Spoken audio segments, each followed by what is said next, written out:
नमस्कार। एक नई सुबह की शुरुआत के साथ नया सवेरा का ये बहुत ही खास अंक लेकर हाजिर हूं मैं हूं जया सिन्हा और अगले 1 घंटे में आपको लिए चलेंगे प्रयागराज, जानेंगे मौसम का हाल, दिल्ली विधानसभा चुनावों को लेकर क्या कुछ है हलचल, बात करेंगे उसकी भी, और भी होगी देश और दुनिया की तमाम ताजा तरीन खबरें। लेकिन शुरुआत करेंगे इस वक्त की अहम खबर से, जो है नेपाल में भूकंप के झटके जो महसूस किए गए हैं उस पर की बात करेंगे। लेकिन आइए शुरुआत कर लेते हैं हेडलाइंस के साथ।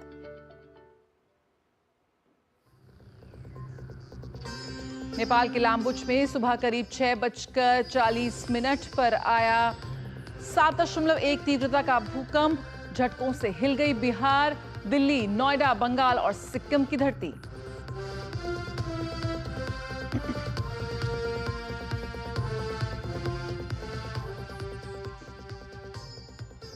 गृह मंत्री अमित शाह आज लॉन्च करेंगे भारत पोल पोर्टल। सीबीआई द्वारा विकसित पोर्टल जांच एजेंसियों को देगा रियल टाइम सूचना, अपराध को जड़ से खत्म करने पर फोकस।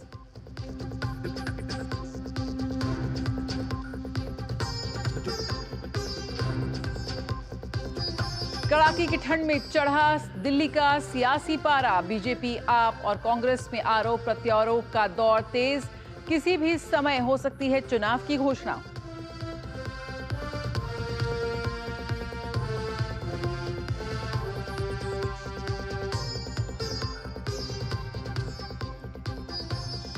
अमेरिकी कांग्रेस ने की डोनाल्ड ट्रंप की जीत की आधिकारिक घोषणा। 20 जनवरी को संभालेंगे राष्ट्रपति पद की जिम्मेदारी।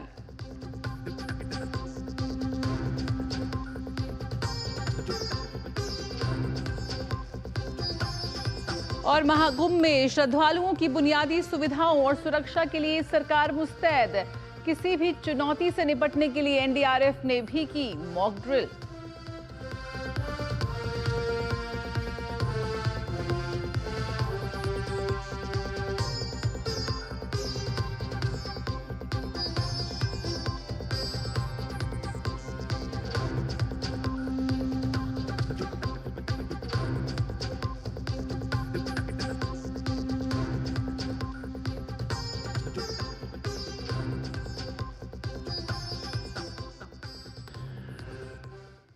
और सबसे पहले बात भूकंप की। आज सुबह करीब 6:40 पर महसूस किए गए भूकंप के झटके। नेपाल के लोबुचे से 93 किलोमीटर उत्तर पूर्व में था भूकंप का केंद्र। रिक्टर पैमाने पर भूकंप की तीव्रता 7.1 मापी गई है। भारत में दिल्ली, नोएडा, बंगाल, सिक्किम, बिहार में भी महसूस किए गए झटके। तिब्बत में भी भूकंप का असर नजर आया।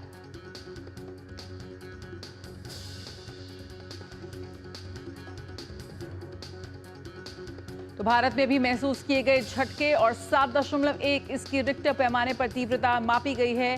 और काफी जगहों पर लोग अपने घरों को छोड़कर बाहर भागते हुए नजर आए। दिल्ली और नोएडा के साथ साथ बिहार में इसके झटके महसूस किए गए। नेपाल इसका एपिसेंटर बताया जा रहा है। तिब्बत में भी भूकंप का असर नजर आया। इस वक्त की अहम खबर जिसमें हम आपको बता रहे हैं कि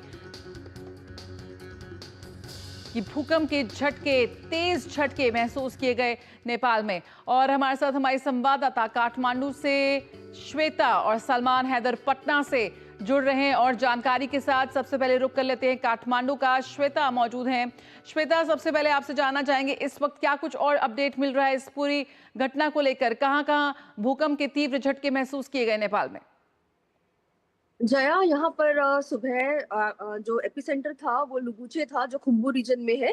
खुम्बू क्षेत्र एवरेस्ट का क्षेत्र है। वहाँ से 93 किलोमीटर नॉर्थ ईस्ट में यहाँ का एपिसेंटर, जो आपके यूएसएसडी की तरफ से, उनकी तरफ से कहा जा रहा है अर्थक्वेक का एपिसेंटर वहाँ था। तो जब 7.1 रिक्टर का ट्रेमर था, यहाँ पर काठमांडू में हम लोगों ने अप्रोक्सीमेटली 6:45 50 मिनट के अराउंड हम लोगों ने फील किया। सर में चक्कर आना शुरू हुआ। आप थोड़े खड़े नहीं हो पाए तो समझ में नहीं आया कि ये ऐसा क्यों हो रहा है, क्योंकि कोई ऑब्जेक्ट बहुत तेजी से हिलता डुलता गिरता हुआ नहीं दिखा, बट सर बहुत तेजी से चकरा रहा था। तो अमूमन सुबह सुबह लगता है कि इतनी सुबह उठने के कारण सर चकरा रहा है, but later it was that नहीं, it was earthquake that it body was like trying to create a balance, और इस कारण से पूरा सर में नॉजिएटिंग फीलिंग, चक्कर आ रहा था। बिल्कुल तो श्वेता, यहाँ यहाँ तक पे फर्क 7.1 काफी तीव्र भूकंप था ये। ऐसे में सरकारी जानकारी क्या कुछ निकल कर आई है? कौन कौन से ऐसे इलाके हैं जिन पर सबसे ज्यादा असर इस भूकंप का देखा गया है? जया, यहाँ पर अभी तक तो कितनी क्षति हुई है अर्थक्वेक को लेकर के, ये तो अभी तक कोई खबर सामने नहीं आई है, क्योंकि सभी लोग अपने एक्सपीरियंस को ही एक दूसरे के साथ शेयर कर रहे हैं कि मैंने भी यहाँ महसूस किया, मैंने भी यहाँ महसूस किया। क्योंकि अगर काठमांडू में हम फील कर रहे हैं और ये आपका खुम्बू रीजन में है, जो कि लुगुचे गांव है, तो वो काफी दूर है यहाँ से। तो यहाँ तक हम लोग अगर झटके को महसूस करके हमारे शरीर पे इतना प्रभाव पड़ रहा है कि हम सुबह सुबह एकदम हिल गए पूरी तरह से, सर चकराने लगा। तो अभी और क्षेत्र से जानकारी शेष आनी है। और क्षति तो मुझे लगता है जैसे ही सूरज चढ़ता जाएगा दिन में, क्षति की सूचना हमें मिलती रहेगी, बिल्कुल क्योंकि श्वेता, सही बांग्लादेश, टाइम इसका चाइना। क्या बताया जी। जा रहा है? यहाँ पर मुझे 6:45 के करीब लगा कि मेरे सर में बहुत तेज चक्कर आ रहा है। तो मुझे लगा लो बीपी तो नहीं हो गया, तो मैंने नमक पानी पीना शुरू किया, but it was not low BP, it was the earthquake that impacted me so badly कि मेरा सर बुरी तरह से चकरा रहा था एंड आई वाज नॉजिएटिंग। तो होता है ना कि हल्की वॉमिटिंग वाली फीलिंग आने लगती है आपको, क्योंकि बॉडी एकदम बैलेंस नहीं कर पाता है। तो it was 6:45 to 50 here in Kathmandu, but 6:35 in कुबूचे, लुबुचे इन आपका नेपाल में जो एवरेस्ट खुम्बू रीजन में है, लुबुचे गांव है, वहाँ 24 परिवार के करीब लोग रहते हैं। एवरेस्ट ट्रैक के दौरान वहाँ आप पहुंच सकते हैं। तो उस क्षेत्र को एपिसेंटर भी माना जा रहा है। जया। बिल्कुल श्वेता, आप हमारे साथ बने रहिए। इस वक्त हमारे साथ director national seismology centre OP Mishra इस वक्त हमारे साथ जुड़ गए हैं, उनसे बात करते हैं। ओपी मिश्रा जी, आपका स्वागत है डीडी न्यूज़ के कार्यक्रम नया सवेरा में। सबसे पहले इस वक्त आपसे जानना चाहेंगे कि क्या कुछ जानकारी निकल कर आ रही है? 7.1 अगर रिक्टर पैमाने पर इसकी मापी गई है तीव्रता, जो शुरुआती इस वक्त जो जानकारी निकल कर आई है।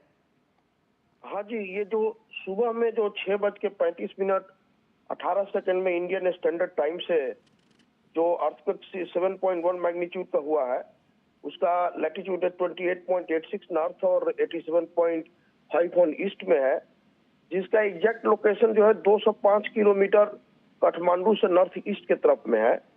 और it was very nearer to the Indo Tsangpo suture zone, जहां पर ये जो है 44 किलोमीटर साउथ ईस्ट में है, जहां पर दोनों प्लेट मिलते हैं, Indian plate and Eurasian plate.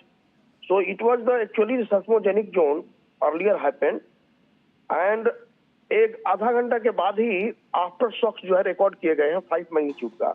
उसके बाद से लगातार आफ्टर शॉक्स आ रहे हैं। और ये जो है अपने इंडियन क्षेत्र में देखें तो ये सिक्किम से भी 205 किलोमीटर अवे है सोर्स जो। तो ये देखते हुए अभी जो जितने आफ्टर शॉक्स बहुत जल्दी जल्दी आ रहे हैं वहां पर, और कंसंट्रेट किया है एक ही जगह पर, तो इसे लगता है कि जो है एक्टिवेट हुआ है तिब्बतियन प्लेट और टीयरिंग हुई है प्लेट का, क्योंकि ऐसा कोई मेजर वहां फॉल्ट नहीं है। But it was because of the जो टेक्टोनिक प्रोसेसेस है तिब्बत का, वो काफी stressed and trans Himalayan zone बोला जाता है वहां पर, इसलिए वहां पर ये अर्थक्वेक होने का जो अंदेशा पहले से किया जाता है, उसी के अनुमान के स्वरूप में हुआ है। जी मिश्रा जी, यहाँ पर नेपाल इसका जिस तरह से आपने कहा कि एपिसेंटर बताया जा रहा है, कहाँ कहाँ तक इसके झटके महसूस किए गए? भारत में भी कई राज्यों में इसके झटके महसूस किए गए हैं।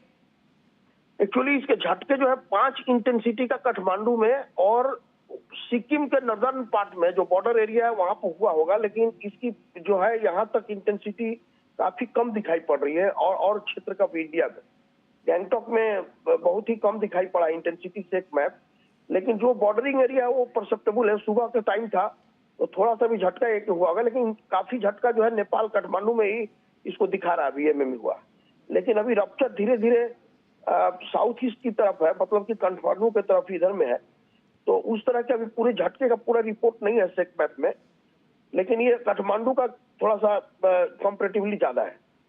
जी मिश्रा जी, जैसे आपने कहा कि लगातार आफ्टर शॉक्स भी महसूस किए जा रहे हैं, तो ऐसे में किस तरह की कोई निर्देश या कोई जानकारी और साफ तौर पर नेपाल से भी सामने आई है? क्योंकि वहां पर 7.1 काफी ये तीव्र है ये भूकंप, और जो भूकंप नेपाल में आए हैं इसके पहले जो त्रासदी हुई है उसकी यादें भी ये ताज़ा करते हैं।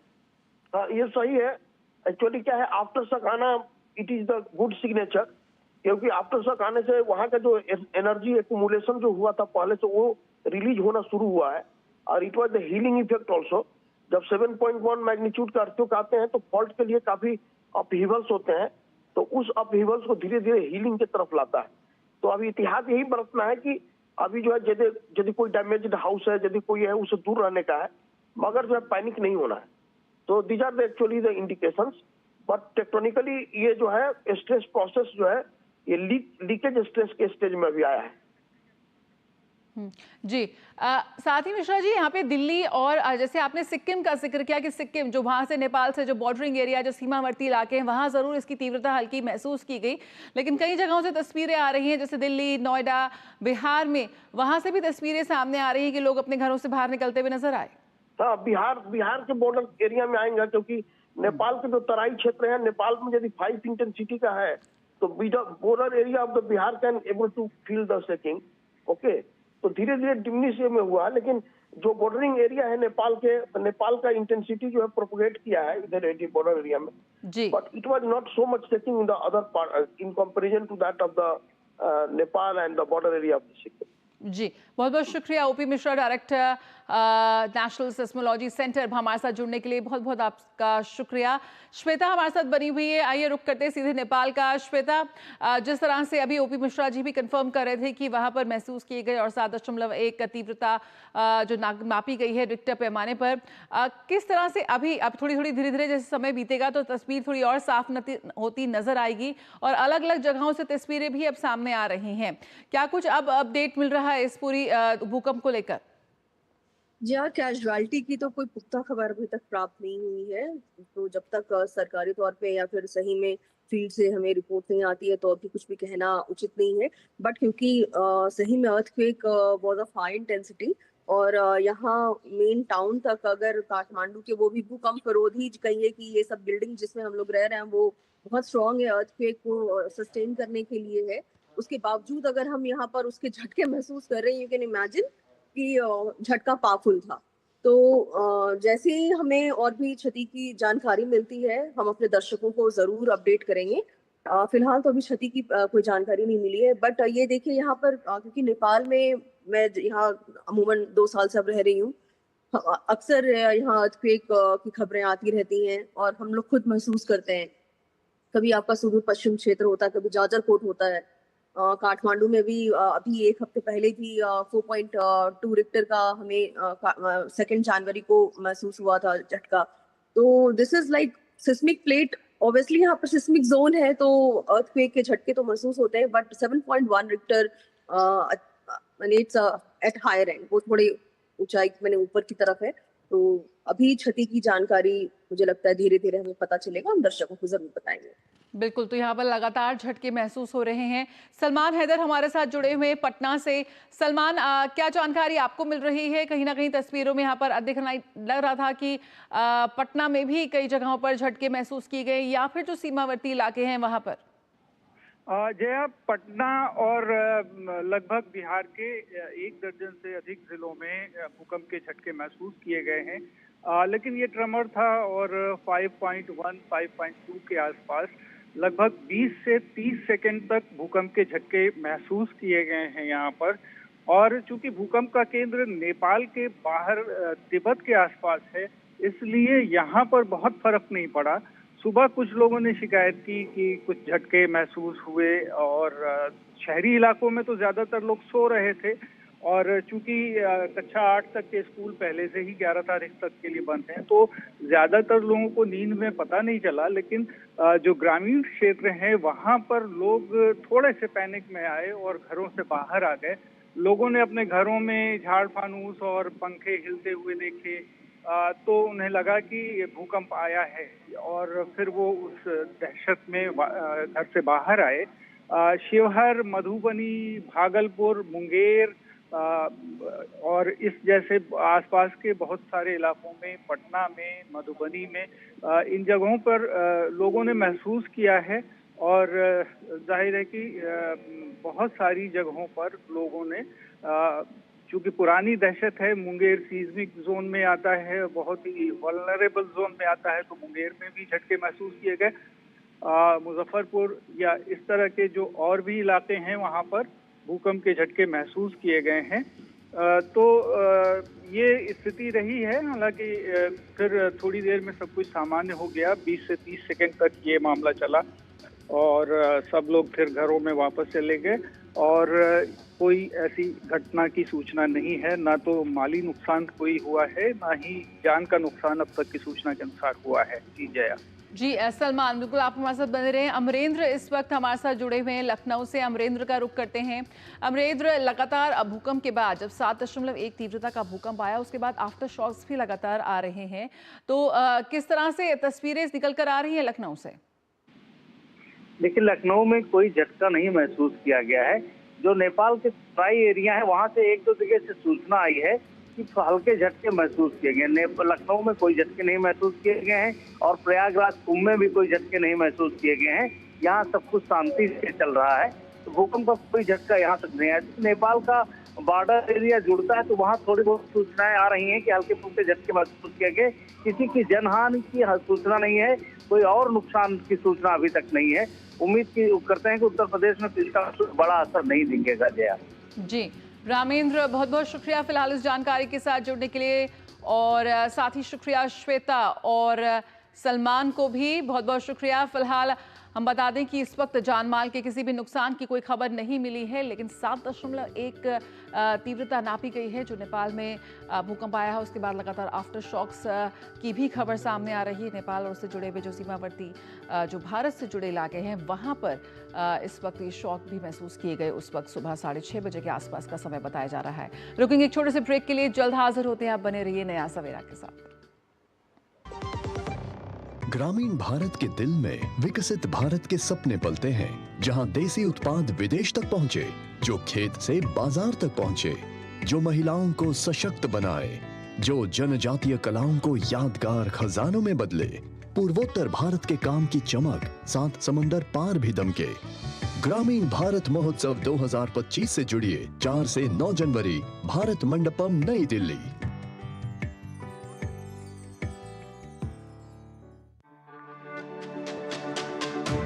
मेरी पसंद, मेरी पसंद, मेरी पसंद, मेरी पसंद, हमारी पसंद, हम सबकी पसंद। मजबूत देश का मजबूत सरिया हो गया स्टील। एक ऐसा तबका जो रिटायरमेंट के बारे में आज भी बिल्कुल नहीं सोचता, वो है औरतें। औरतें कमा के भी वल्नरेबल हैं। सो एनपीएस एक इक्वालिटी ला रहा है। हम सब एक बराबर प्लेटफॉर्म पे हैं। अपने बेहतर कल को सुनिश्चित करने के लिए एनपीएस जरूरी है। ब्रेक के बाद स्वागत है। केंद्रीय गृह मंत्री अमित शाह आज सीबीआई द्वारा विकसित भारत पोल पोर्टल का नई दिल्ली के भारत मंडपम में शुभारंभ करेंगे।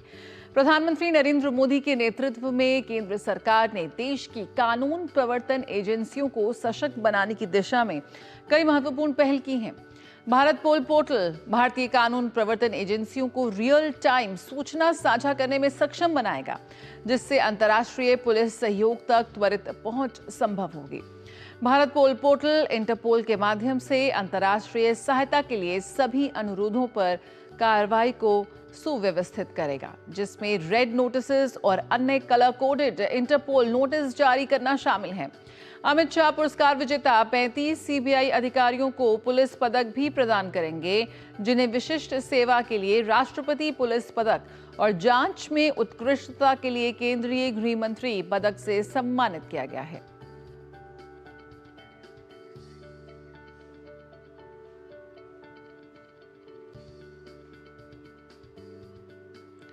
दिल्ली विधानसभा चुनाव का ऐलान किसी भी समय हो सकता है, लिहाजा सभी राजनीतिक दल एक दूसरे को नीचा दिखाने में लगे हुए हैं। आपको सत्ता से बेदखल करने के लिए बीजेपी ने एड़ी चोटी का जोर लगा दिया है, तो वहीं इंडी गठबंधन में हिस्सेदारी रही कांग्रेस यहां आप से अलग होकर केजरीवाल एंड टीम पर हमलावर है। इन सब में शीश महल के कारण आप बैकफुट पर दिखाई दे रही है। भाजपा ने शीश महल पर कैग रिपोर्ट को लेकर नया दावा किया है। भाजपा ने कहा कि दिल्ली के शीश महल पर कैग ने 139 सवाल उठाए हैं।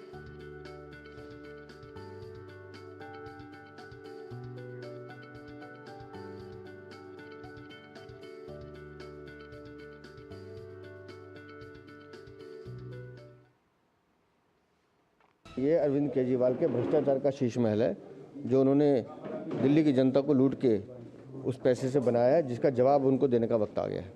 जो लोग कहते थे कुछ नहीं लेंगे, सरकारी बंगला नहीं लेंगे, घर नहीं लेंगे, गाड़ी नहीं लेंगे, किस प्रकार से दोनों हाथों से उन्होंने बटोरा है। वहीं कांग्रेस ने भी अरविंद केजरीवाल के शीश महल पर खर्च की गई राशि पर सवाल उठाया। कांग्रेस ने पूछा कि करदाताओं के 33 करोड़ रुपए खर्च करना कहां तक उचित है, जैसा कि सीएजी रिपोर्ट में दर्शाया गया है। वहीं आम आदमी पार्टी इस पूरे मुद्दे पर पलटवार करते हुए केंद्र सरकार पर हमला बोल रही है। किस तरीके से हम महंगाई, बेरोजगार महिलाएं तड़प रही थी कि इतनी महंगाई है, राहत दो। 33 करोड़ रुपया अगर उन महिलाओं पर महंगाई से राहत के लिए दिल्ली की खर्च किया होता तो मुझे लगता है कि दुआएं मिलती, पर अब तो मुझे लगता है कि भारी पड़ने वाला है। केंद्र सरकार के खिलाफ जो सीएजी की रिपोर्ट आई है, देखिए, चेक कीजिए उसको। आप सीएजी रिपोर्ट की बात कर रहे हैं, पूरे देश के सीएजी रिपोर्ट्स अगर आप पढ़ोगे, उत्तर प्रदेश जाओ, कुंभ के मेले में भ्रष्टाचार की सीएजी रिपोर्ट है। शीश महल के ऑडिट से जुड़ी रिपोर्ट की बात की जाए तो रिपोर्ट में सीएम आवास पर तय लागत से 3 गुना अधिक रकम 33 करोड़ रुपए खर्च करने का जिक्र है। ऑडिट रिपोर्ट के अनुसार शुरू में इस रेनोवेशन की लागत 7.91 करोड़ रुपए बताई गई थी, लेकिन बाद में 2020 में करीब 8.62 करोड़ रुपए का बजट आवंटित किया गया, लेकिन 2022 में जब इसे पूरा किया गया तो इसकी कुल लागत 33 करोड़ 66 लाख रुपए थी। रिपोर्ट के अनुसार 96 लाख रुपए के पर्दे, किचन इक्विपमेंट 39 लाख रुपए, टीवी कंसोल के लिए 20.34 लाख रुपए, ट्रेडमिल और जिम इक्विपमेंट के लिए 18,52,000 रुपए, रेशम के कारपेट लगाए गए हैं जिसके लिए 16,27,000 खर्च हुआ है, तो वहीं मिनी बार के लिए 4,80,000 रुपए खर्च किए गए हैं।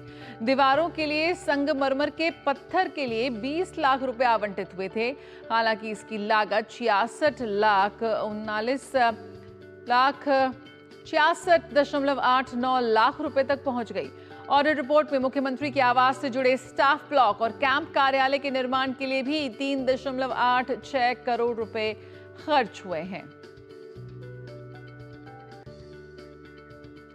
और धीरज हमारे साथ और जानकारी के साथ जुड़ रहे हैं। धीरज, इतना शानदार महल यहाँ पर सजाया गया है अरविंद केजरीवाल का, स्टाफ क्वार्टर्स भी हैं, संगमरमर की दीवारें हैं, लाखों के पर्दे हैं, किस तरह से अब इसमें उनका गृह प्रवेश होने वाला है, उसको लेकर क्या कुछ हलचल है? साथ ही जो अब इस वक्त कैग रिपोर्ट सभी के सामने आ गई है, उसको लेकर आप कहां खड़ी नजर आ रही है?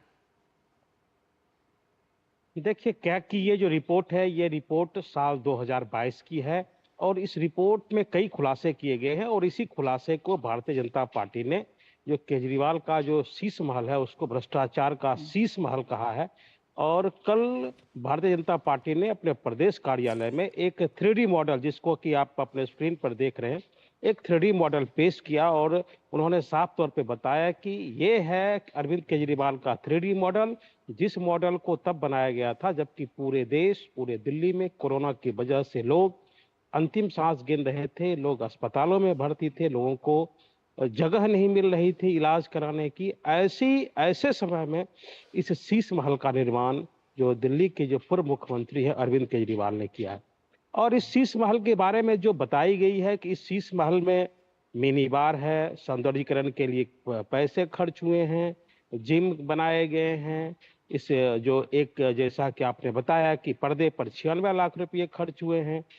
तो इस शीश महल के निर्माण में जिस तरीके से DUCA और दिल्ली नगर निगम के निर्माण की अनदेखी हुई है, इस शीश महल के निर्माण में जो दिल्ली का लोक निर्माण विभाग सरकारी संस्था के रूप में कार्य नहीं कर अरविंद केजरीवाल के लिए निजी संस्था के रूप में कार्य कर रहा था।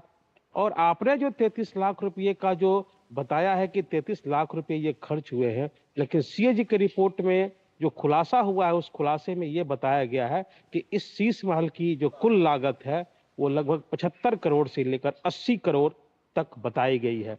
और इस शीश महल के संदर्भ में CAG की रिपोर्ट में 139 सवाल जो है वो आम आदमी पार्टी से पूछे गए हैं और जिनका कि उत्तर आम आदमी पार्टी के पास नहीं है।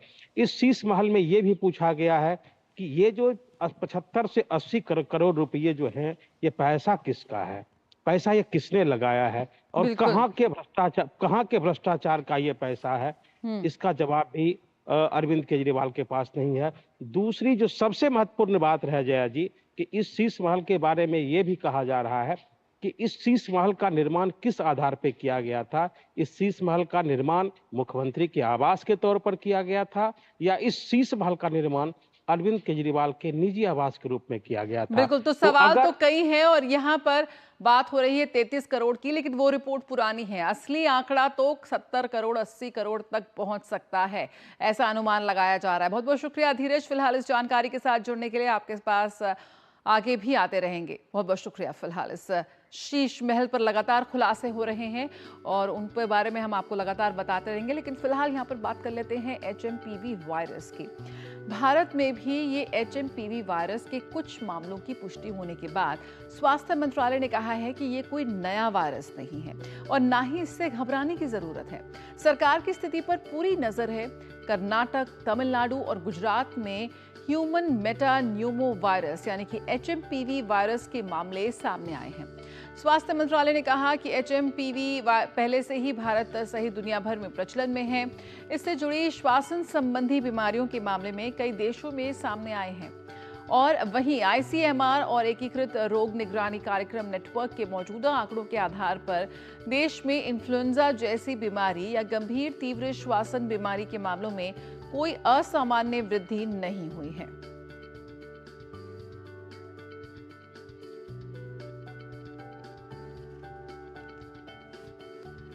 देश के हेल्थ सिस्टम्स और सर्विलेंस नेटवर्क्स किसी भी उभरते हुए हेल्थ चैलेंज के प्रति क्विक रिस्पांस देने के लिए सक्षम है और तैयार है।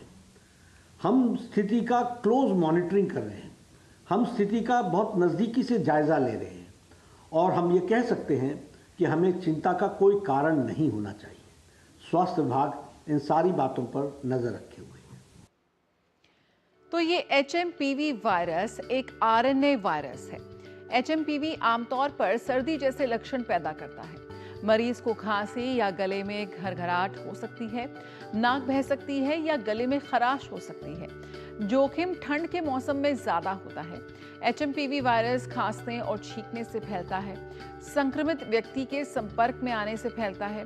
वायरस संक्रमित व्यक्ति से हाथ मिलाने से फैल सकता है और संक्रमित होने पर 3 से 5 दिनों में दिखने लगते हैं लक्षण। खांसी और बुखार है इसके सबसे सामान्य लक्षण। निमोनिया और ब्रोंकाइटिस का खतरा भी हो सकता है। छोटे बच्चों पर इसका सबसे ज्यादा असर होता है और इस बीच HMPV वायरस को लेकर गुजरात, कर्नाटक, दिल्ली और महाराष्ट्र सरकार ने दिशा निर्देश जारी कर दिए हैं।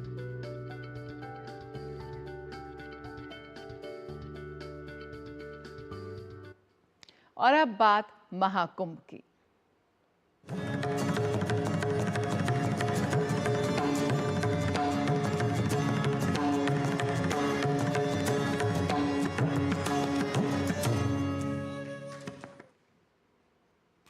महाकुंभ में आने वाले श्रद्धालु भारत के प्रमुख शिव मंदिरों का दर्शन एक ही जगह पर कर पाएंगे क्योंकि प्रयागराज में शिवालय पार्क बनाया गया है। ये पार्क के मानचित्र पर 12 ज्योतिर्लिंगों को दर्शा रहा है। देखिए ये खास रिपोर्ट।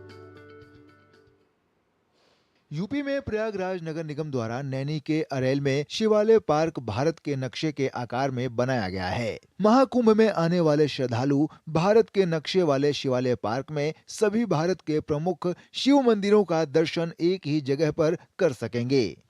यह एक भव्य स्थल है जो भारतीय मंदिरों और पुराणों की महिमा तथा कारीगरी को दर्शाता है। 11 एकड़ के क्षेत्र में फैला यह पार्क विविधताओं से भरपूर है, जिसमें कला, प्रकृति और मनोरंजन का संगम देखने को मिल रहा है। महाकुंभ की शोभा बढ़ाने के लिए बने इस पार्क का निर्माण 14 करोड़ रुपए की लागत से किया गया है और यह पार्क कुल 11 एकड़ के क्षेत्र में फैला हुआ है। शिवालय पार्क को भारत के मानचित्र के आकार में डिजाइन किया गया है, जिसमें सभी प्रमुख मंदिर उनके मूल स्थानों पर ही बनाए गए हैं ताकि श्रद्धालु तीर्थ यात्रा का अनुभव कर सकें। पार्क में तुलसी वन और संजीवनी वन भी बनाया गया है। वहीं शिवालय थीम पार्क को तैयार करने में सबसे खास बात यह है कि इसमें अधिकतर वेस्ट मटेरियल का प्रयोग किया जा रहा है। इसके निर्माण कार्य में जुटी company Jet Tech India Limited के पास ही 3 साल तक इसके रख रखाव की जिम्मेदारी होगी। वहीं महाकुंभ की तैयारियां अंतिम चरण में हैं। स्वच्छ महाकुंभ के लिए प्रयागराज नगर निगम द्वारा विभिन्न प्रयास भी किए जा रहे हैं।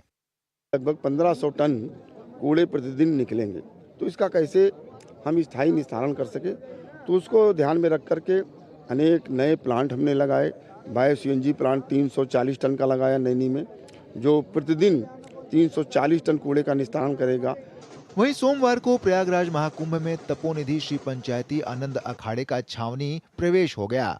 बाघंबरी मठ के पास आनंद अखाड़ा परिसर स्थित है, जहां से यह नगर प्रवेश भव्यता के साथ निकाली गई। 1000 से अधिक साधु संत इसमें शामिल हुए। ढोल नगाड़ों की गूंज के साथ अखाड़े का महाकुंभ में प्रवेश हुआ। छावनी प्रवेश की भव्य शोभा यात्रा का प्रवेश महाकुंभ के छावनी में प्रवेश भारद्वाजपुरम बाघंबरी से होते हुए रामलीला पार्क लेबर चौराहे बजरंग चौराहा से अलोपी बाग होकर करवाया गया, जिसमें महामंडलेश्वर संत महात्मा के साथ ही देश भर से पहुंचे सन्यासी रथों घोड़ों पर सवार बैंड बाजा के साथ ही भक्तों को आशीर्वाद देते हुए यात्रा में आगे बढ़े। प्रयागराज के भक्तों ने फूल बरसाते हुए संतों का स्वागत किया। पूरे महाकुंभ अवधि तक संत अखाड़े के शिविर में ही वास करेंगे। साल 2025 अध्यात्म के नजरिए से बेहद खास है, क्योंकि इस साल देश विदेश के सबसे बड़े आध्यात्मिक मेले का आयोजन उत्तर प्रदेश के प्रयागराज में होने जा रहा है। Bureau report, DD news. और प्रयागराज में महाकुंभ की तैयारियों को लेकर अरैल घाट पर एनडीआरएफ ने मॉक ड्रिल किया। इस दौरान श्रद्धालुओं की सुरक्षा को ध्यान में रखकर कई अभ्यास किए गए। एनडीआरएफ का फोकस इस बात पर था कि अगर कोई नाव पलट गई तो डूबते हुए लोगों को कैसे बचाया जाए, आने वाले श्रद्धालुओं को कैसे सुरक्षित माहौल दिया जा सकता है, अगर रासायनिक, जैविक और रेडियोलॉजिकल परमाणु आपातकाल के संबंध में कोई चुनौती आती है तो एनडीआरएफ उससे निपटने में किस तरह सक्षम है। गोताखोर, कुशल तैराकों और स्पीड बोट को भी जांचा गया है।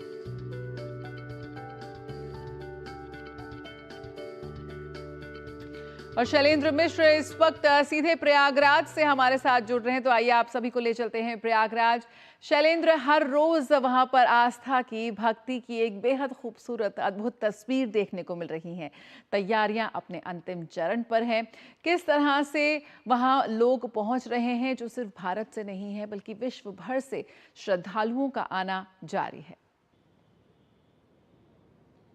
देखिए, निश्चित तौर पर दुनिया भर से जो श्रद्धालु हैं अब वो प्रयागराज पहुंच रहे हैं महाकुंभ के लिए। और जो महाकुंभ की वेबसाइट लॉन्च की गई थी उत्तर प्रदेश के मुख्यमंत्री योगी आदित्यनाथ द्वारा, उसमें 33 लाख से ज़्यादा लोग उस वेबसाइट पर विजिट कर चुके हैं, जो 183 देशों के लोग हैं। तो आप समझ सकते हैं कि महाकुंभ को लेकर कितना आकर्षण है लोगों में, ये साफ दिखाई देता है। हम इस वक्त खड़े हैं, आप हमारे पीछे ठीक देखें, इस तरह से जगह जगह पर द्वार बनाए गए। हमारे कैमरामैन दिखाएंगे मुकुट शर्मा, जिससे जो मेला क्षेत्र है उसका आकर्षण और बढ़ जाता है। नंदी द्वार हमने दिखाया था, अब आपने देखिए ये कथा द्वार है। इस तरह से तमाम जगह जगह पर द्वार हैं, अस्थायी पुल तो बनाए गए हैं। तो पूरे मेला पर क्षेत्र में एक तरह से भव्यता दिखाई देती है। और हम जानते हैं कि 13 तारीख से जब महाकुंभ की शुरुआत होगी और निश्चित तौर पर जब अमृत स्नान होगा तब वो दृश्य देखने लायक होगा। लेकिन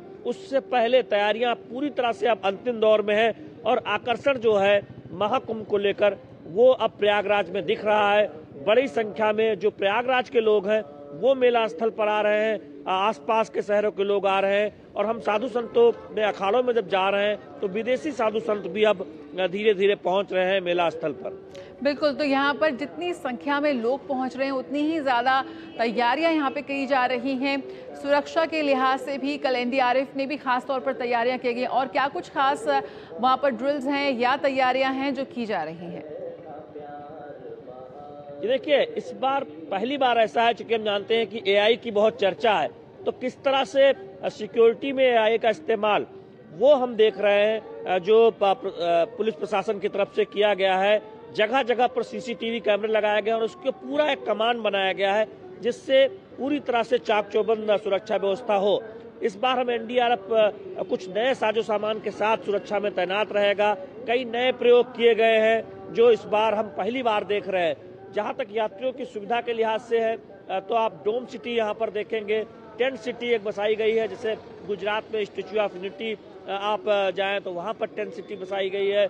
अगर आप कच्छ जाएं तो वहाँ पर भी आप देखेंगे कि टेंट सिटी बसाई गई है। तो उस तरह से ही इस बार प्रयागराज में भी आप कई टेंट सिटी देखेंगे जहां पर आधुनिक सुख सुविधाएं हैं।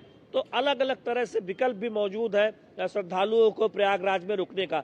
तो इस तरह से हम देखेंगे कि कई सुविधाएं भी है और हम जानते हैं कि रेलवे ने तैयारी की है विशेष ट्रेन चलाने की।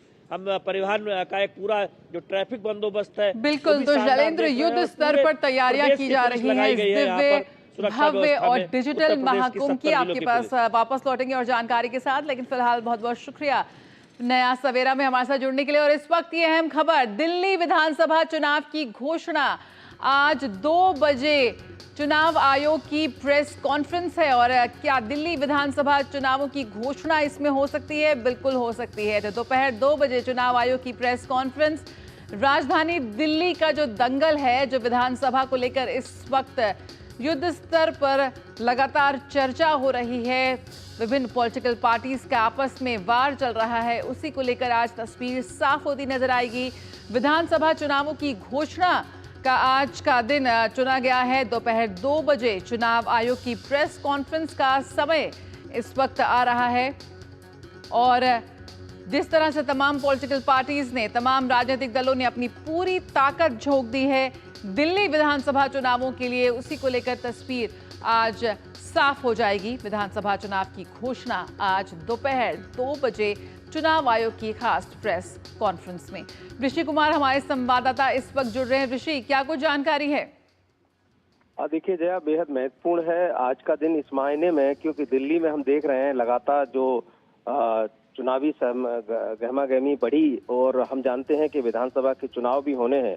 तो ऐसे में जबकि चुनाव आयोग की समस्त तैयारियां पूरी हो चुकी हैं, कल ही उन्होंने फाइनल वोटर लिस्ट भी जारी की। विधानसभा चुनावों की तारीखों के ऐलान को लेकर जो भी संभावनाएं थी वो तय हो गई थी।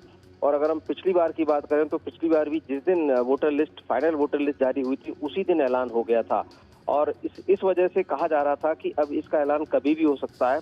और आज हम जानते हैं कि 2 बजे प्रेस वार्ता विज्ञान भवन में चुनाव आयोग ने बुलाई है। साफ अपने प्रेस इनवाइट में लिखा है उन्होंने कि यह जो प्रेस वार्ता है वो दिल्ली राजधानी क्षेत्र से संबंधित चुनावों की तारीखों से संबंधित ही है। तो बेहद स्पष्ट है ये बात कि आज चुनावों की तारीखों का ऐलान हो जाएगा दिल्ली में। बिल्कुल। और ऋषि, ये भी कहा जा रहा है कि एक ही फेज में होंगे ये मतदान। दिल्ली में एक ही फेज में मतदान होगा। देखिए, फेजेस की तो बात जहां तक है चुनाव आयोग ही तय करता है और इस प्रेस कॉन्फ्रेंस में यही बातें स्पष्ट हो पाती हैं। लेकिन जिस तरीके से दिल्ली की जो परिस्थिति है, दिल्ली में लॉ एंड ऑर्डर या ऐसा कोई इंटीरियर या रिमोट इलाका नहीं है, मौसम के लिहाज से भी कुछ इस तरीके का चैलेंजेस नहीं होता है। लेकिन बावजूद इसके चुनाव आयोग ही इन तारीखों को तय करेगा और मुझे लगता है कि एक चरण में होने की संभावना ज्यादा है। लेकिन आयोग अगर मानता है कि उसे और ज्यादा पेनिट्रेट होकर जो चुनाव की तैयारियां हैं उसको करना है तो 2 चरण में भी हो सकते हैं। लेकिन आमतौर पर 1 चरण में ही चुनाव दिल्ली में संपन्न हो जाते हैं।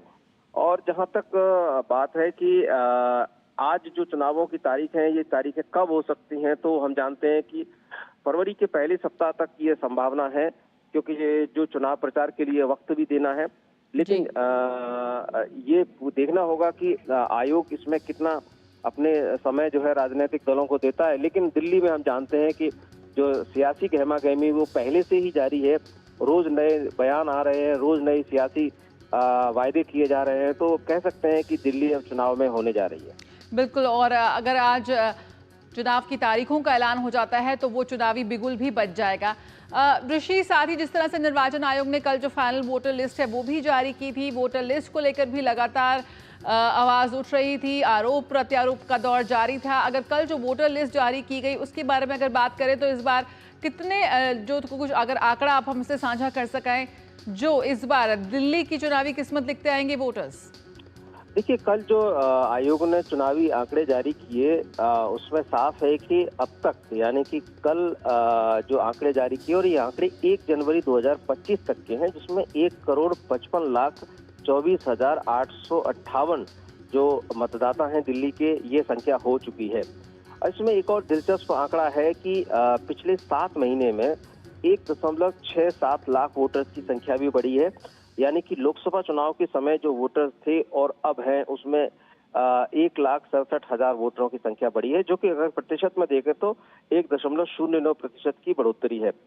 और इस पूरे के पूरे अगर हम फाइनल वोटर लिस्ट को देखें तो एक चीज और है कि जो फर्स्ट टाइम वोटर्स हैं 18 से 19 साल के, उनकी संख्या 52,554 के बताई गई है। और वहीं जो महिला वोटर्स हैं उनकी संख्या भी बढ़ी है, 96,426 महिला वोटर्स जो पहली जो फाइनल वोटर लिस्ट जारी की गई है उसमें बताई गई हैं। और दिल्ली में जो महिला वोटर्स की संख्या बढ़ने के साथ साथ जो मेल फीमेल गैप है महिला वोटर्स और पुरुष वोटर्स का, वो भी कम हुआ है। तो कई दिलचस्प आंकड़े हैं। और इसके अलावा आयोग ने कुछ अपनी प्रेस रिलीज में ये भी बताया था कि कुछ जो वोटरों को डुप्लीकेसी थी उसको भी उन्होंने किस तरीके से कम किया है या उसको करेक्ट किया है, ये संख्या भी उन्होंने साझा की थी। और इसके अलावा जो सर्विस वोटरों की संख्या है उसमें बताया कि वो संख्या थोड़ी घटी है। ये बातें भी साफ निकल कर आई। और इन सब चीज़ों में अगर हम बात करें तो जो 80 साल से अधिक उम्र वालों की संख्या है उसमें भी कमी आई है। यानी कि जो दिव्यांग वोटरों की संख्या है उसमें बढ़ोतरी हुई है। तो तमाम तरीके के आंकड़े कल अपनी फाइनल वोटर लिस्ट जारी करते समय चुनाव आयोग ने दिल्ली मुख्य निर्वाचन अधिकारी के माध्यम से इसको जारी किया था। तो कह सकते हैं कि दिल्ली में जो मतदाता हैं अब वो बढ़ी हुई संख्या के साथ ही मतदान में भागीदारी होगी। जी बिल्कुल। तो दिल्ली की 70 विधानसभा सीटों का दंगल कब होगा, इस बारे में आज 2 बजे चुनाव आयोग की प्रेस कॉन्फ्रेंस में तस्वीर साफ होती नजर आएगी। बहुत बहुत शुक्रिया ऋषि फिलहाल इस जानकारी के साथ जुड़ने के लिए। और आइए अब आगे बढ़ते हैं और बात करते हैं हिमाचल प्रदेश की, जहां पर बर्फबारी के कारण जनजीवन अस्त व्यस्त है। वहीं हिमाचल प्रदेश में HPPWD डिवीजन डोडरा केवर द्वारा शिमला में लारोट चांशल डोडरा केवर रोड पर बचाव अभियान के तहत फंसे 7 वाहनों में से 35 यात्रियों को सफलतापूर्वक बचाया गया। सभी को गाड़ियों में से सुरक्षित लारोट लाया गया। ये वो 7 गाड़ियां थीं जिनमें पर्यटक थे और जो बर्फबारी के बीच फंस गए थे वहां पर। तो बर्फीले तूफान में फंसे लोगों को सफलतापूर्वक बचाया गया। ये रेस्क्यू ऑपरेशन पूरा हुआ। 7 वाहनों में करीब 35 यात्री फंसे हुए थे, जिन्हें अब सुरक्षित लारोट लाया गया है। और तो शिमला से उर्मिला शर्मा हमारे साथ जुड़ रही हैं। उर्मिला, सबसे पहले इस वक्त यही जानना चाहेंगे कि किस तरह से बर्फबारी का कहर जारी है और क्या कुछ मौसम विभाग का कहना है इस वक्त। जी सुप्रभात जया। और प्रदेश में बर्फबारी एक बार फिर देखने को मिली है। हालांकि बीते रोज सुबह से ही अगर देखें तो हम लाहौल स्पीति का जिक्र करना ज़रूरी हो जाता है, रिकांगपिओ किन्नौर का जिक्र करना ज़रूरी हो जाता है। जनजातीय ज़िलों में सुबह से ही हल्की बर्फबारी का दौर देखने को मिला और दोपहर बाद राजधानी में भी हल्के बर्फ़ के फाहे देखने को मिले। और कुफरी, नारकंडा और खड़ा पत्थर ऊंचाई वाले जो क्षेत्र हैं वहाँ पर बर्फबारी जो है हमें देखने को मिली। और बर्फबारी के चलते जो है फिसलन होने के चलते जो है रूट डाइवर्ट भी किया गया था। इसके साथ साथ आपको ये भी बताना चाहेंगे कि चांसल घाटी का जिक्र करना यहाँ बेहद ज़रूरी हो जाता है। बहुत ही खूबसूरत ये घाटी है और पर्यटक यहाँ पर विशेष तौर पर पहुँचते भी है। और बर्फ़ में फंसे इन पर्यटकों को प्रशासन की ओर से बाहर निकाला गया है। इसके साथ साथ मनाली का जिक्र इसलिए ज़रूरी हो जाता है, पर्यटक स्थलों में पर्यटक भारी तादाद में पहुँचे हैं तो बर्फबारी का आनंद लेने वो भी पहुँचे हैं। तो सोलंग नाला, मड़ी, यहाँ पर बर्फबारी देखने को हमें मिली और प्रशासन द्वारा व्यवस्थाओं को बहाल करने के लिए जो कार्य किए गए थे, जहाँ पर सबसे पहले जो है पर्यटकों की जो है सुरक्षा प्रमुख थी, जिसके चलते प्रशासन ने जो है रेस्क्यू जो है वो किया। और इसके साथ साथ आपको ये बताना चाहेंगे कि मौसम विभाग ने जो है आगामी 4 दिनों के लिए मौसम के साफ रहने की संभावना जताई है। हालांकि 10 जनवरी से पश्चिमी विक्षोभ एक बार फिर सक्रिय होगा और 11 जनवरी से एक बार फिर हमें बर्फबारी का दौर देखने को मिलेगा। बीते रोज का जिक्र इसलिए क्योंकि लाहौल स्पीति का जो मुख्यालय है केलंग, वहां पर न्यूनतम तापमान -2.5 डिग्री सेल्सियस दर्ज किया गया। वहीं मंडी जिला के सुंदरनगर में सबसे अधिक तापमान 25.2 डिग्री सेल्सियस दर्ज किया गया और 5 डिग्री की जो है सेल्सियस डिग्री की जो है यहाँ पे बढ़ोतरी दर्ज की गई है। तो कुल मिलाकर जो है बर्फबारी जरूर हमें देखने को मिली है और मौसम में बदलाव भी हो रहा है। जनवरी का माह होता है, बर्फबारी प्रदेश में जरूर देखने को मिलती है, लेकिन मौसम में ये जो बदलाव आ रहा है, जहां पर हम यकायक देखते हैं कि एक यहाँ पर शिमला इसलिए जिक्र करना जरूरी हो जाता है क्योंकि जो 3 जनवरी का दिन था वो प्रदेश में सबसे ज़्यादा जो है शिमला में गर्म दर्ज किया गया था, जैसे जिसमें शिमला की बात करें तो 22 डिग्री सेल्सियस। हालांकि जनवरी माह में ऐसा होता नहीं है, लेकिन यहाँ पर ये मौसम की तब्दीली रही जो कि देखने को मिली और बर्फबारी का दौर हमें जरूर देखने को मिल रहा है और 11 जनवरी से फिर से बर्फबारी हमें देखने को मिलेगी मौसम विभाग द्वारा। बिल्कुल, अगर बर्फबारी बढ़ेगी तो यहाँ पे पर्यटकों की संख्या भी बढ़ती हुई नजर आएगी। बहुत बहुत शुक्रिया फिलहाल उर्मिला इस जानकारी के साथ जुड़ने के लिए। तो नया सवेरा में यहाँ पे रुकेंगे एक छोटे से ब्रेक के लिए, जल्द हाजिर होते हैं, बने रहिए हमारे साथ। ग्रामीण भारत के दिल में विकसित भारत के सपने पलते हैं, जहां देसी उत्पाद विदेश तक पहुंचे, जो खेत से बाजार तक पहुंचे, जो महिलाओं को सशक्त बनाए, जो जनजातीय कलाओं को यादगार खजानों में बदले। पूर्वोत्तर भारत के काम की चमक 7 समंदर पार भी दमके। ग्रामीण भारत महोत्सव 2025 से जुड़िए 4 से 9 जनवरी, भारत मंडपम, नई दिल्ली। जब धरती चीर कर निकलता है लोहे का पत्थर और मिलता है मोंगिया के जोश से, फिर तपता है, पिघलता है और बनता है फौलाद। अब होता है सरिया सारी खूबियों के साथ। मोंगिया स्टील, मजबूत देश का मजबूत सरिया। आप देख रहे हैं नया सवेरा और अब बारी है अखबारों की सुर्खियों की।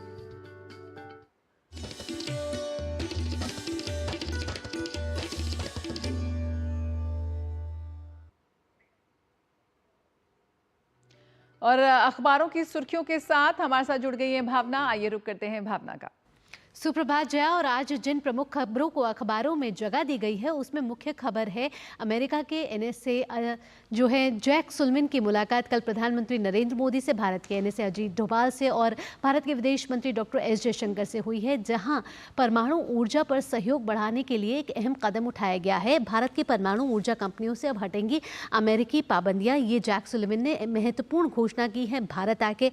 और साथ ही साथ परमाणु ऊर्जा पर सहयोग बढ़ाने की भी एक बात की है। साथ ही अमेरिका की प्रतिबंधित सूची में आपको बता दें कि भारत की बार्क और IGRC जैसी भारतीय संस्थाएं हैं जिस पर अब प्रतिबंध हट जाएगा और परमाणु ऊर्जा पर सहयोग जो है वो और बढ़ेगा। और प्रधानमंत्री नरेंद्र मोदी ने भी कहा है कि भारत अमेरिका वैश्विक रणनीतिक साझेदारी में कई नए क्षेत्रों पर ऊंचाइयों के साथ आगे बढ़ा है। और अब जो बाइडेन का जब कार्यकाल कुछ ही हफ्तों का रह गया, उससे पहले अमेरिका के एनएसए जैक सुलिवान का यहाँ आना और इस महत्वपूर्ण घोषणा करना अपने आप में भारत अमेरिका के संबंधों को और मजबूत और प्रगाढ़ करने की बात कही गई है।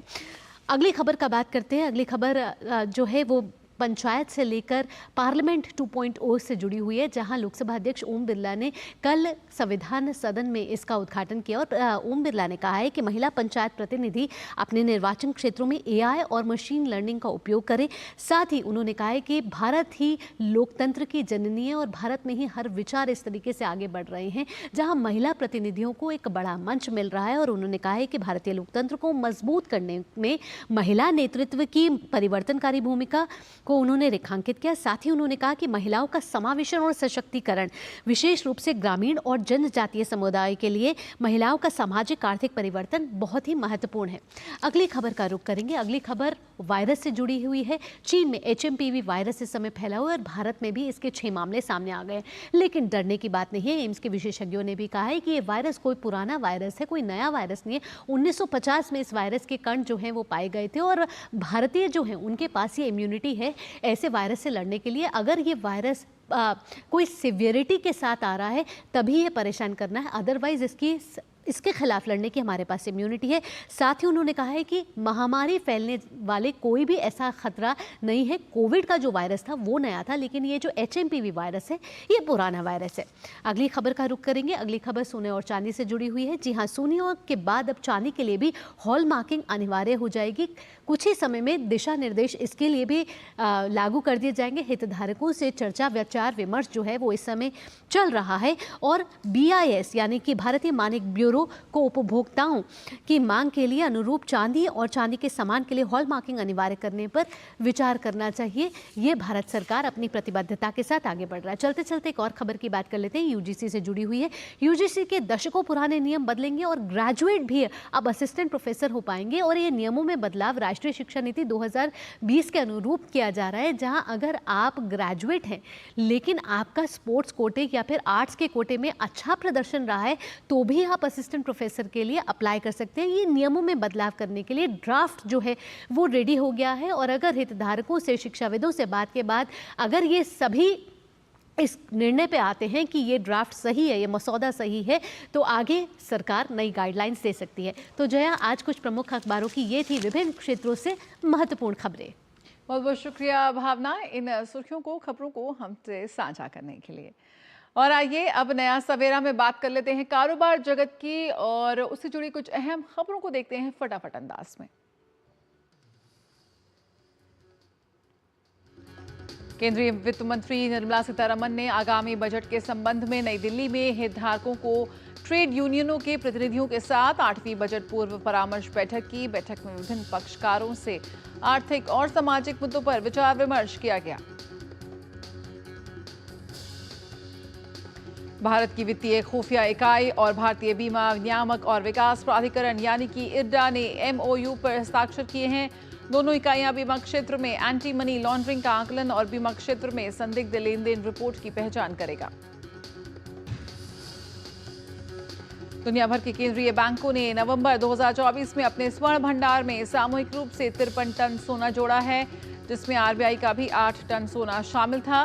साल 2024 में RBI ने कुल 73 टन सोने की खरीदारी की। इसके साथ ही RBI का कुल स्वर्ण भंडार 876 टन हो गया है। भारतीय राष्ट्रीय भुगतान निगम यानी NPCI ने मेट्रोपॉलिटन ट्रांसपोर्ट कॉरपोरेशन के साथ साझेदारी की ताकि रुपए ऑन द गो को इंटीग्रेट किया जा सके। ये ट्रांजिट के लिए एक कॉन्टैक्टलेस पेमेंट सोल्यूशन होगा। सुप्रीम कोर्ट ने अहम फैसले में कहा कि खातों से अनधिकृत लेन देन की सूचना तुरंत देने पर बैंकों को नुकसान की भरपाई करनी होगी। एक मामले में उच्चतम न्यायालय ने ग्राहक के बैंक खाते से धोखाधड़ी के लिए SBI को जिम्मेदार ठहराया और बैंकों को सतर्क रहने की सलाह दी। सोशल मीडिया प्लेटफॉर्म मेटा ने national company law appellate tribunal यानी कि NCLT का दरवाजा खटखटाया है। इसमें CCI के हालिया आदेश को चुनौती दी गई है। इस आदेश में व्हाट्सएप के 2021 प्राइवेसी पॉलिसी अपडेट को लेकर 213 करोड़ रुपए का जुर्माना लगाया गया है।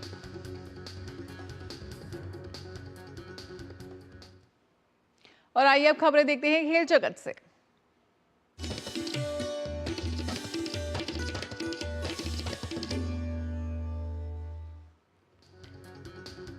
आयरलैंड के साथ 3 वनडे सीरीज में भारतीय महिला टीम की अगुवाई स्मृति मंधाना करेंगी।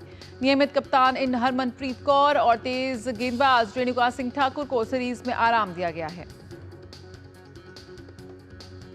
भारतीय महिला टीम और आयरलैंड के बीच 3 वनडे सीरीज का पहला मैच शुक्रवार को, दूसरा 12 जनवरी को और तीसरा मैच 15 जनवरी को राजकोट में खेला जाएगा। मुंबई और ठाणे के 6 वर्षीय रियांश खामाकर ने समुद्र में 15 किलोमीटर की दूरी पूरी करने वाले सबसे कम उम्र के तैराक बनकर रिकॉर्ड बुक में अपना नाम दर्ज कराया। उनकी इस उपलब्धि को इंडिया बुक ऑफ रिकॉर्ड्स में मिली जगह। आज से मलेशिया की राजधानी कुआलालंपुर के स्टेडियम एक्सियाटा एरिना में BWF वर्ल्ड टूर का इवेंट मलेशिया ओपन 2025 का आगाज होने जा रहा है। लक्ष्य सेन और HS प्रणय मलेशिया ओपन में भारत का अभियान शुरू करेंगे।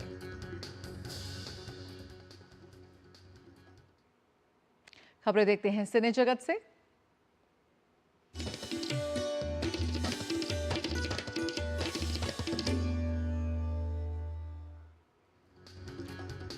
मशहूर अभिनेता प्रभास की फिल्म राजा साहब 10 अप्रैल को सिनेमाघरों में देगी दस्तक। ये एक हॉरर फिल्म है।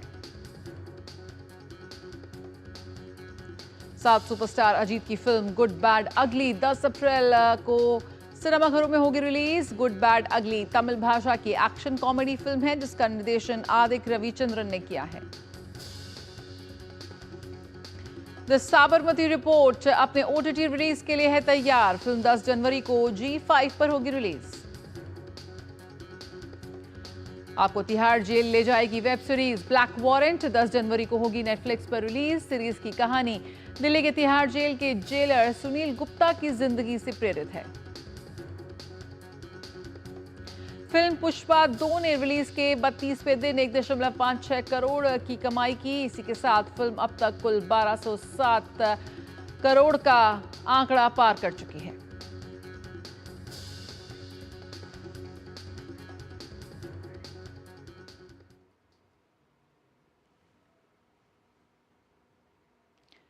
और आइए नया सवेरा में अब जान लेते हैं मौसम का हाल।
इसी के साथ नया सवेरा के आज के इस अंक में इतना ही, लेकिन जाने से पहले आइए आपको छोड़ जाते हैं कुछ खूबसूरत झलकियों के साथ। कोलंबिया के पास्टो कार्निवल की झलकियां आपके साथ आप कुछ साझा कर रहे हैं। इस वक्त कोलंबिया में एक खास फेस्टिवल मनाया गया। मुझे मेरी पूरी टीम को दीजिए इजाजत। नमस्कार।